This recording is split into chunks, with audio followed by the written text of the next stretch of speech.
Hello everyone, আমি সঙ্গীতা। আমার নতুন আরও একটি ব্লগে সবাইকে অনেক অনেক স্বাগত জানাই। কেমন আছেন আপনারা সবাই? আশা করি ভালো আছেন, আর আমিও বেশ ভালো আছি। তো সকালে ব্রেকফাস্ট হয়ে গেছে, সব কিছু হয়ে গেছে। এবার দুপুরে লাঞ্চের রান্নাবান্না করছি। তো প্রথমে আজকে একটু কাতলা মাছের ঝোল করব আলু ফুলকপি দিয়ে। সেগুলোকে ধুয়ে ভালোভাবে কেটে নিয়েছি, আর মাছটাকে নুন হলুদ মাখিয়ে কিছুক্ষণ রেখে দিয়েছিলাম। তারপরে একটু ভালো করে লাল লাল করে মাছটাকে ভেজে নিচ্ছি দুদিকটা, আর ফুলকপি আলুটাও ভালো করে ভেজে নেব। তো এখানে মাছটা মোটামুটি ভাজা হয়ে গেছে, দুদিকটা ভালো করে ভেজে নিয়েছি। এবার এটাকে আমি তুলে নিচ্ছি।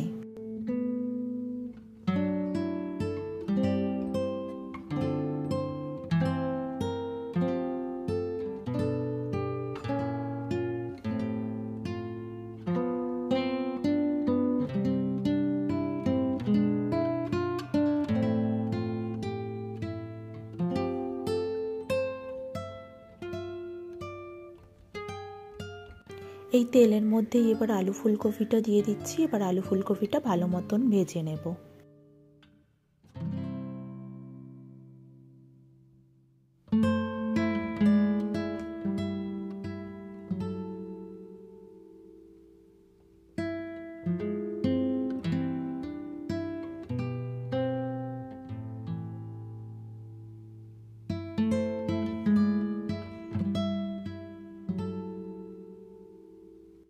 এটা ভালো মতন ভাজা হয়ে গেছে। এবার এর মধ্যে আমি একটু সাদা জিরে ফোড়ন দিয়ে দিলাম। সাদা জিরেটা একটু ভালো মতন ভেজে নিচ্ছি ফোড়নটা। আর এরপর আমি একে একে গুঁড়ো মশলাগুলো দিয়ে দেব।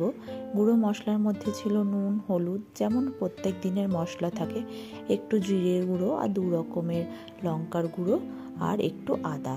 এই সমস্ত মশলাগুলো দিয়ে ভালো মতো মিশিয়ে নিচ্ছি।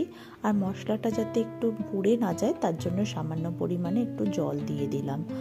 তো মশলাগুলো সমস্ত একটু আলু ফুলকপিগুলোর সঙ্গে কষিয়ে নিচ্ছি। তারপরে একটু তেলটা ছেড়ে দিলে এর মধ্যে পরিমাণ মতো জল দিয়ে দিলাম। জল দিয়ে এটাকে ঢেকে দেবো। এটা ফুটে গেলে এর মধ্যে মাছ দিয়ে তারপরে ধনেপাতা দিয়ে নামিয়ে নেব। তাহলেই আমার মাছটা একদম রেডি হয়ে যাবে। আর এদিকে জলটা ফুটেও গেছে, এর মধ্যে আমি মাছ দিয়ে দিলাম। এবার ধনেপাতা দিয়ে দেবো, তারপরে মাছ একদম রেডি। তো এখানে মাছটা আমার প্রায় রেডি হয়ে গেছে। এবার আমি মাছটাকে নামিয়ে নেব।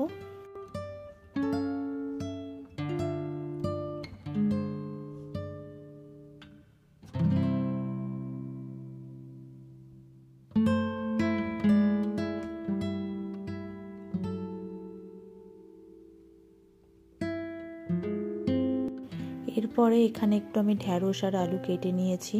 ঢ্যাঁড়স আর আলু ভাজা করব। তো এখানে এবার কড়াইতে এটা আগে ঢ্যাঁড়সগুলো ধুয়ে নিয়েছি। ধোয়ার পর আমি ঢ্যাঁড়সটা কাটি না, আগে ধুয়ে নিয়েছিলাম, আর আলুটাকে কেটে ধুয়েছি। তো সবগুলো একসঙ্গে তেলের মধ্যে দিয়ে দিলাম। নুন হলুদ দিয়ে এটাকে একটু ভালো মতন করে ভেজে নিলেই একদম রেডি।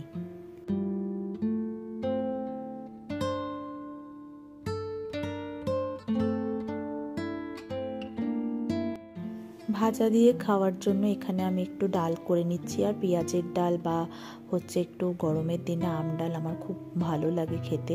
তো এখানে একটু পেঁয়াজ নিয়ে নিয়েছি, পেঁয়াজটাকে আমি একটু ভালো মতন ভেজে নিচ্ছি। আর আজকে আমি কি করেছিলাম, প্রথমে ভেবেছিলাম একটু কচু আর আলুর তরকারি করব। প্রেসারে কুকারে 2টো সিটি মারলাম, মানে কচু একদম গলে গেছে, মানে তরকারি করার অবস্থায় নেই। তো কি করা যাবে, ওগুলোকে ফ্রিজে রেখেছি। আর কচুটাকে আমি ভাবলাম তাহলে এরকমভাবে খাওয়া যাক, একটু পেঁয়াজ আর লঙ্কা ভেজে নিয়েছি, ওটাকে মাখিয়ে নেব। কচু আর আলু মানে দুটো একসঙ্গে সেদ্ধ খেতে ভালো লাগে না। কচু সেদ্ধ আবার আলু সেদ্ধ, তো ভাবলাম আলুটাকে রেখে দিই, কালকে ওটা আলু সেদ্ধটা খাওয়া যাবে। আর এইদিকে আমি মসুর ডালটাকে একটু নুন হলুদ দিয়ে সেদ্ধ করে নিয়েছিলাম। তো পেঁয়াজটা ভেজে নিয়ে ওর মধ্যে ডালটা দিয়ে দিলাম, আর এর মধ্যে 5 ফোড়ন দিয়েছি। তো ডালটা হয়ে গেল। একদম সিম্পল লাঞ্চ করে নিয়েছি আজকে একদম। তো এটা আজকে লাঞ্চের প্লেট: সাদা ভাত, ডাল, কচু সেদ্ধ, ঢ্যাঁড়স আলু ভাজা, আর মাছের ঝোল। তারপরে আপনাদের সঙ্গে শেয়ার করব যে রাতে ডিনারে আমরা কি খাবো। তো চলুন তাহলে এটা এখন খেয়ে নেওয়া যাক।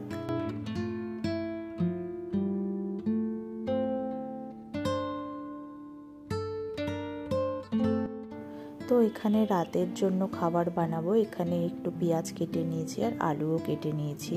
কাবলি ছোলাটাকে নুন হলুদ দিয়ে একটু প্রেসারে সিদ্ধ করে নিয়েছি আর এখানে আদা রসুন পেঁয়াজ পেস্ট করে নিয়েছি। এখানে কড়াইটার মধ্যে একটু সরষের তেল দিয়ে তেলটা গরম হয়ে গেছে, এবার আলুগুলোকে দিয়ে দিচ্ছি। আর আলুটার মধ্যে একটু জল ছিল কি তেল মানে চারিদিকে ছিটকে যাচ্ছিল, আর আমার হাতেও কয়েক ফোঁটা তেল লেগে গেছে। তো এখানে আলুটাকে ভালো মতো করে একটু ভেজে নিচ্ছি লাল করে।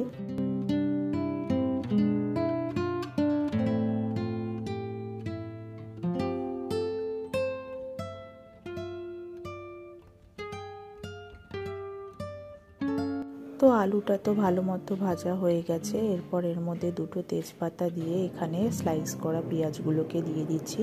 স্লাইস করা পেঁয়াজগুলো দিয়ে আর আলুগুলো একসঙ্গে ভাজা ভাজা করব। আর এখানে পেঁয়াজটা আগে ভাজিনি, তার কারণ পেঁয়াজটা শুধু দিলে একটু বেশি ভাজা হয়ে যায়, তখন খেতে আর ভালো লাগে না। তো সেই কারণে আলু আর পেঁয়াজটা একসঙ্গে দিলাম। তো আলু আর পেঁয়াজটা সাইড করে নিয়ে এর মধ্যে আদা রসুন পেঁয়াজের পেস্টটা দিয়ে দিচ্ছি। আদা রসুন পেঁয়াজের পেস্টটা কিছুক্ষণ ভাজা করে নেব যাতে কাঁচা গন্ধটা চলে যায়। আর আলুটাকে সাইড করে দিলাম, তার কারণ হচ্ছে নাহলে আলুর সঙ্গে একটা কাঁচা কাঁচা গন্ধ হয়ে যায়, সেই কারণে। তো এটাকে ভালো মতো ভেজে নিয়ে এর মধ্যে আমি গুঁড়ো মশলাগুলো যেমন দিই সেগুলো দিয়ে দেব। নুন হলুদ 2 রকমের লঙ্কার গুঁড়ো আর হচ্ছে একটু চিনি। টমেটো এখন দিই না, স্কিপ করি, তো সেই কারণে একটু টক মিষ্টি হওয়ার জন্য একটু টমেটো কেচাপ দিলাম। তো সবগুলো একদম আলু পেঁয়াজের সঙ্গে ভালো মতো করে কষিয়ে নিচ্ছি।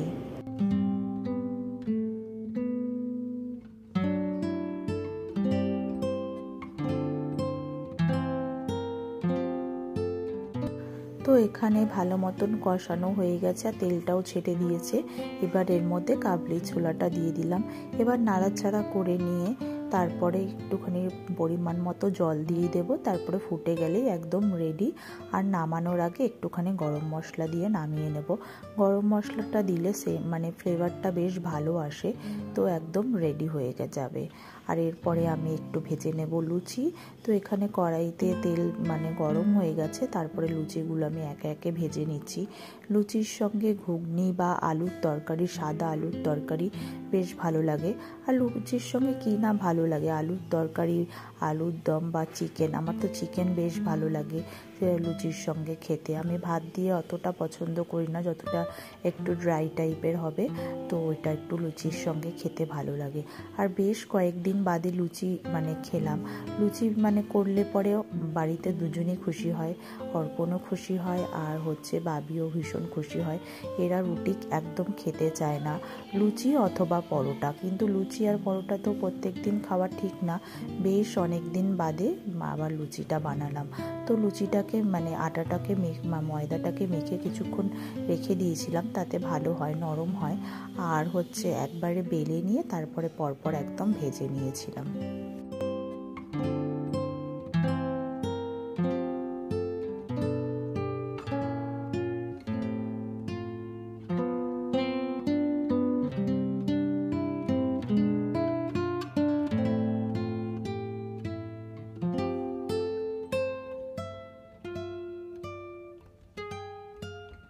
তো এখানে আমার ঘুগনিটাও হয়ে গেছে আর ওদিকে আমার একদম লুচিটাও হয়ে গেছে।